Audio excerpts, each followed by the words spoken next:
நமஸ்காரம். 1000 நாமங்கள் 1000 கதைகள் 412வது திருநாமம் ஹிரண்ய கர்ப்பாய நமக. கர்நாடக சங்கீத மும்மூர்த்திகளுள் ஒருவரான தியாக பிரம்மம் என்று அழைக்கப்படும் தியாகராஜ சுவாமிகள் ராமபிரான் மீது அபார பக்தி கொண்டிருந்தார். அவர் திருப்பதியில் இருந்து திருவொற்றியூருக்கு பயணித்துக் கொண்டிருந்தார். அவரது சீடர்கள் அவரை பல்லக்கில் சுமந்தபடி அழைத்து சென்றார்கள். கோவூர் சுந்தர முதலியார் என்னும் பெரியவர் இசையில் மிகுந்த ஆர்வம் கொண்டவர். தியாகராஜ சுவாமிகள் எந்த செல்வத்தையும் ஏற்க மாட்டார் என்பதால் தியாகராஜரின் சீடர்களிடம் சில தங்க காசுகளை கொடுத்து அனுப்பியிருந்தார் அவர். தியாகராஜரை பல்லக்கில் சுமந்தபடி சீடர்கள் செல்லும் போது காட்டுப்பாதை வழியே பயணிக்க வேண்டிய சூழல் வந்தது. காட்டுக்குள் நுழைய சீடர்கள் அஞ்சினார்கள். அப்போது தியாகராஜர், மடியில் கனம் இருந்தால் தானே வழியில் பயம், நம்மிடம் எந்த செல்வமும் இல்லையே, நாம் ஏன் அஞ்ச வேண்டும் என்றார். சீடர்களும் கோவூர் சுந்தர முதலியார் கொடுத்த செல்வத்தை பற்றி அதுவரை தியாகராஜரிடம் தெரிவிக்கவில்லை. இறைவன் மீது பாரத்தை போட்டுவிட்டு காட்டுப்பாதையில் செல்லத் தொடங்கினார்கள். நடு காட்டில் அவர்கள் பயணிக்கும் போது சில திருடர்கள் பல்லக்கை சூழ்ந்து கொண்டார்கள்.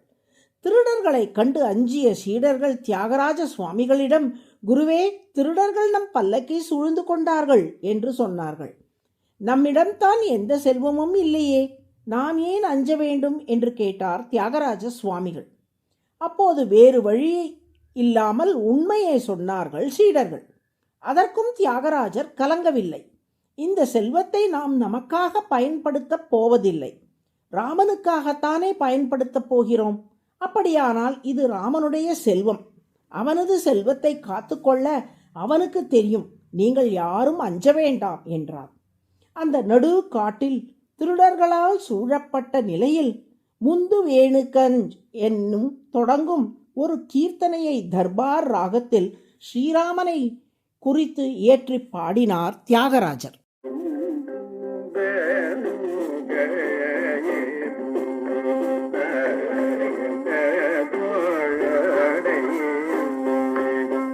அவர் பாடிய அளவில் அந்த திருடர்கள் அத்தனை பேரும் தியாகராஜ சுவாமிகளின் பாதங்களில் வந்து விழுந்து விட்டார்கள்.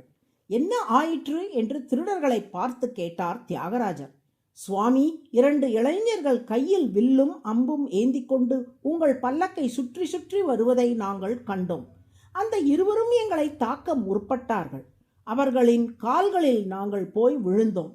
உங்கள் காலில் விழுந்தால் உயிர் பிழைக்கலாம் என்று அந்த வில் பிடித்த இளைஞர்கள் கூறினார்கள். அதனால்தான் உங்கள் கால்களில் வந்து விழுந்து விட்டோம் என்று சொன்னார்கள் திருடர்கள். தன்னை காப்பதற்காக வில்லும் அம்பும் கையில் ஏந்தி சாக்ஷாத் ராமனும் லக்ஷ்மணனுமே வந்திருக்கிறார்கள் என்பதை உணர்ந்து பக்தி பரவசத்தில் பூரிப்படைந்தார் தியாகராஜ சுவாமிகள். ராமனின் கருணையை எண்ணி ஆனந்த கண்ணீர் சிந்தினார். இதன் மூலம் நாம் அறியும் செய்தி என்னவென்றால், ராமனின் அவதார காலம் மட்டுமன்றி அதற்கு பிற்பட்டவர்கள் ராமனை தியானித்து வணங்கினாலும் அவர்களையும் தேடி வந்து அருள் புரிபவனாக ஸ்ரீராமன் விளங்குகிறான். அதனால்தான் ராமனுக்கு ஹிரண்ய கர்ப்பக என்று திருநாமம். இங்கே ஹிரண்ய என்பது இனிமையான இதயத்தை குறிக்கின்றது. அதாவது ராம பக்தர்களின் இனிய இதயங்கள். அந்த இதயங்களிலே மனதுக்கு இனியனாக எப்போதும் ஸ்ரீராமன் குடியிருப்பதால் ஹிரண்ய கர்ப்பக என்று அழைக்கப்படுகிறான். கர்ப்ப என்றால் உள்ளே வசிப்பவர், இனிய இதயங்களுக்குள்ளே வசிப்பவர் ஹிரண்ய கர்ப்பக. அதுவே சகஸ்ரநாமத்தின் 412வது திருநாமம்.